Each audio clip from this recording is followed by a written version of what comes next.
Father, the Son, and the Holy Ghost. Amen. It's a beautiful, I find very fitting. I kind of feel like I say that a lot, but it's a very fitting gospel today for kind of everything that's happening. It fits right in with what we were talking about, the men's meeting yesterday. It fits right in with kind of what's going on in the world today. You've got this king, and he has a wedding. And he invites all of his friends, all of the people of his kingdom. The people that would normally, for him, come to the wedding feast. And they all say no. They all have something going on, right? One's, I've got to work on my field. Another one's like, I just got married. You know, we've got things to do. And so the king is very angry. And then he goes out and he says, go out and to the roads and just get all the stragglers, get all the bums living in the streets and bring them to the wedding feast because we will celebrate my son's wedding regardless. These men have been invited to greatness, to go into the hall of the king and celebrate with him. And they say no. Why? Why do they say no? I believe they say no for the same reason that we have put an obstacle up to our own greatness. And when I mean greatness, I don't mean some vain pursuit, but greatness in the spiritual sense. Greatness in every sense that God wants us to be great. It's because the world, and these men as well, are imprisoned. They're imprisoned with the chains of low expectations. This world today is dying because everybody is a victim. Right? We play the victim card all over the place. We're victims because of our race. We're victims because of our family, our upbringing, because of the money that we make, because of some of the things that might have happened to us when we were younger, victims. And because of that, we set the bar extremely low expectations. We wonder why nothing great happens in our lives when it comes to the spiritual life. It's because we have no expectations. We have set the bar so low. And this is what's so frustrating because that's not how we were created. We weren't created with a low bar set. We weren't created with low expectations. We were created to be perfect. We talked about this before. Be perfect as your heavenly Father is perfect. Christ says it. That means he means it. That means it's what we're supposed to do. Be perfect. But no. We are sickly because we have set the bar so low that there's nothing for us to really achieve. Like we said last night at the men's meeting, there's no challenge. Men want to be challenged. All people want to be challenged deep down inside, but there's been no challenge set. Not from others, and certainly not from themselves. The bar has been set so low because we play the victim card. No. I'm this. I can't do it for this reason. I can't do it for that reason. Therefore, I can't accomplish these great things. That's just me, right? That's what I suffer from. Yeah, I've struggled with impurity, but that's just me. That's the card I've been dealt. No. That's victimhood. You're playing the victim card. You're setting the bar low saying, that's just me. I can't do anything more than that. And that's why this world is dying. That's why the church is dying. Right? We're all here. We've come to tradition for a reason. Because we know we have some who have been coming from the Novus Ordo, right? Their churches have been shut down. I've talked to them, right? They know what's going on, right? We know. We look outside and the church is dying. Why? Because the church decided to lower the bar of expectations. Lower it, right? No. People can't do this anymore. They can't accomplish these things anymore. So Vatican II comes in and says, let's lower the bar, right? We're saying only these people can get to heaven. We're saying you have to do it this way. We're saying you have to dress this way. We're saying you have to think this way. And Vatican II comes in and says, take the bar and lower it. They're victims. These people can't help it. They're weak. They struggle in the modern age. We need to go to them and open up the doors so that they can handle the Catholic faith, because they can't handle it in the condition that they're in. Lowering the bar. And we are all victims to that. We are all plagued with that same thing because, believe it or not, Vatican II has affected all of us. That mindset. We live within that mindset. Right? We are men and women and children of the church. And therefore, the church at large, how she decides and how she acts affects us, regardless of whether we're in there or not. Somewhat affects. Now, if we're in there, it affects us a lot more. But it affects us. And the problem is the church does not operate on a level which is setting the bar expectations for men and women that are called to greatness. No. The bar has been set now for what would be a small and sickly child. That's the bar that the Catholic Church sets now. Yep. And says, you don't need to do this, just do that. That's the church today. That's the world today. And you sit there in your mediocrity because you have no bar of expectation. You do not wish or think that you can reach those levels. And so you just minimize it and minimize it and minimize it. If your bar is don't hit mortal sin, then you will hit mortal sin. Your bar has to be far greater than that, transcend that, far beyond that. It has to be, I will be perfect. And I might not reach perfection, but I will reach whatever is right below that. But no, we have been victims. We play the victim card over and over and over again. And St. Paul just goes on a tear about this. Right? St. Paul in his epistle, he goes bananas. Right? He sits there and he says, wait, what happened? You were running the race, right? Galatians, right? You were running the race. Well, what happened? Why'd you stop? Who came into your life, intervened, and said, that's good enough? Because God certainly didn't. Christ certainly didn't do that. He came and died and set the bar high. So who came into your life and said that you weren't supposed to do this? Who did it? Who is the one to blame? Where are they? Because it wasn't me. It wasn't your God. It wasn't the Catholic Church, right, as he knew it. Who did it? You've been castrated, he says. You've got nothing left. You're not men. You're shadows of what men used to be. What happened to you?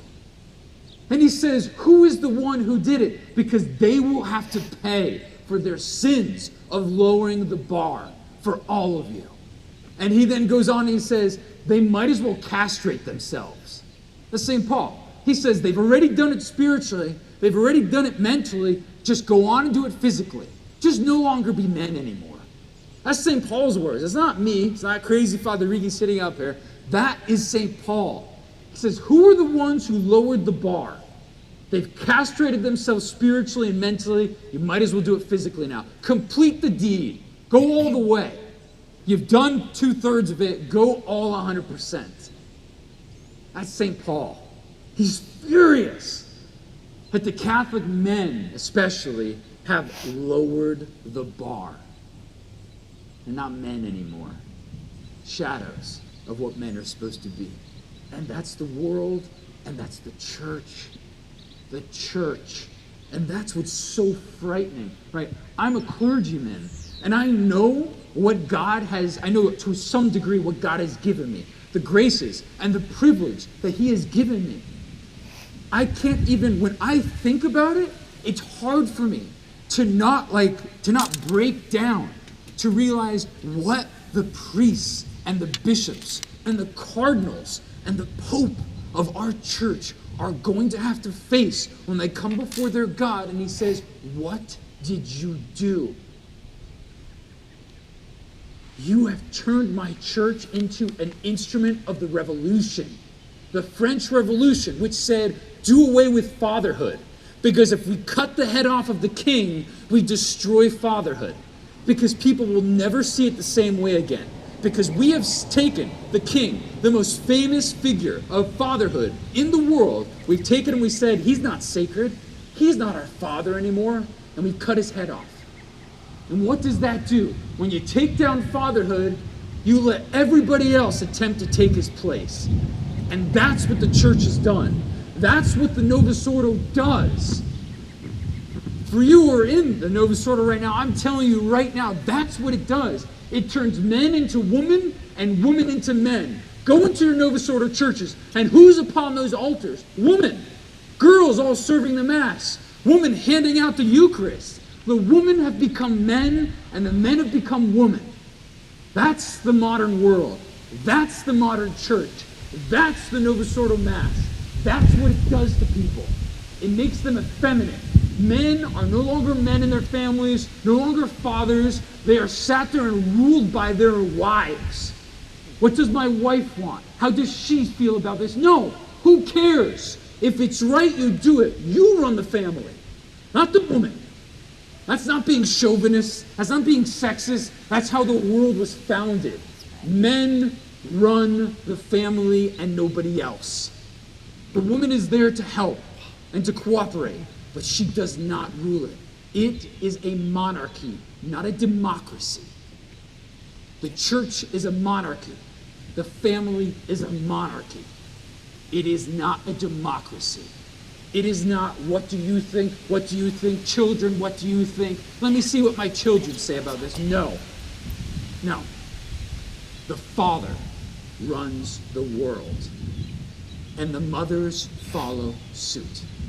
Yes, they play a great part, and we'll speak of that in later months. Yes, the women play a very integral part, but they do not run the show, and you have let your wives run the show, and it's your fault, because you've dropped the ball, because you've let the spiritual go to the side, and let your wives pick up the pieces, just like the church.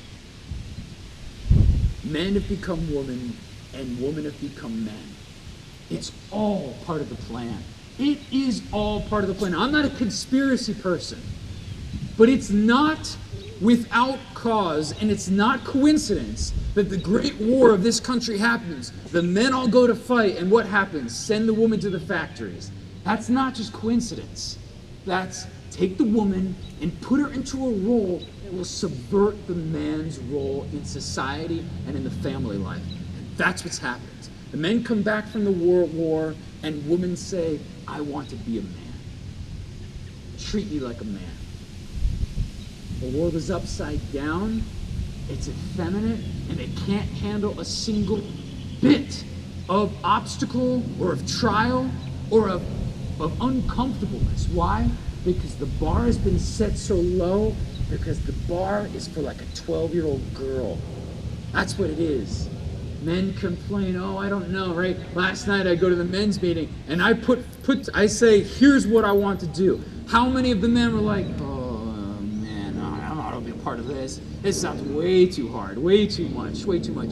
That's because you set the bar so low. You're like your little daughters. Your little daughters. That's what you've become. That's what the world has become, made us. I include myself in that. The world has made us like that. The church has made us like that. The men of the church have failed us because they've turned us into women. Exactly what the enemies of the church and of God wanted all along. The devil himself comes into the Garden of Paradise. He doesn't go to Adam. He goes to Eve and says, Eve, here we go. You want this apple, right? You want it. Go to the man. Take care of business for me. And Adam falls. Adam's sin is not pride. Eve's sin is pride.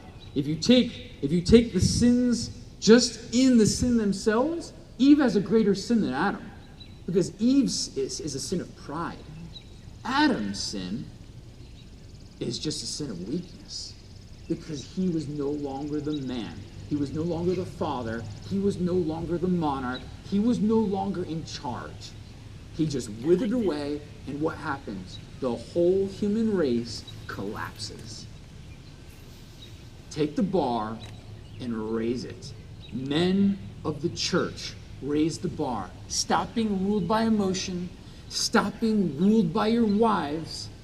You run the show, which means you have to start doing the things that a leader and a king should be doing. You can't just talk, You've got to act. You have to start doing the things that a king should do, which is rule, which is go down to every single level and work. That's what great leaders do. They don't just sit there and push, they pull. They pull everybody and they push everybody.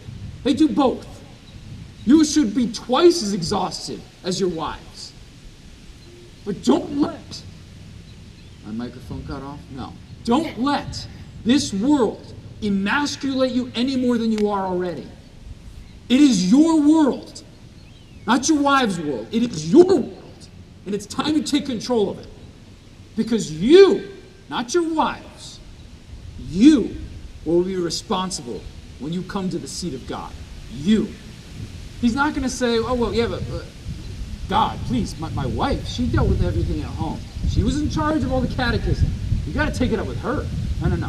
Where are you? Where is the man of the family? That's the one I go to. You go to the leader. You don't go to the followers, right? If my superiors have a problem with the way the church is, they don't go to you and say, hey, what's the problem? No, they come to me. I'm the one who's responsible. I'm the one who has to be accountable. It's time for you to take charge. But the only way you can do that is if you take charge of everything. Not just walk around and say, hey, see, Father Tola, he said, I'm in charge now, so we're going to do it this way. No. You've got to act, you've got to walk it, you've got to live it. That's the only way it will work. But it's time we start doing that. Because we can no longer be dominated by this idea of the world that the man does not run the show. He does. Stop being so effeminate like the modern church wants you to be. You come to this Mass, a Mass where a man and a God will die every time for you. That is the work of the man. Only here will you find that. Only here. You say you belong to the traditional movement. Now act like it.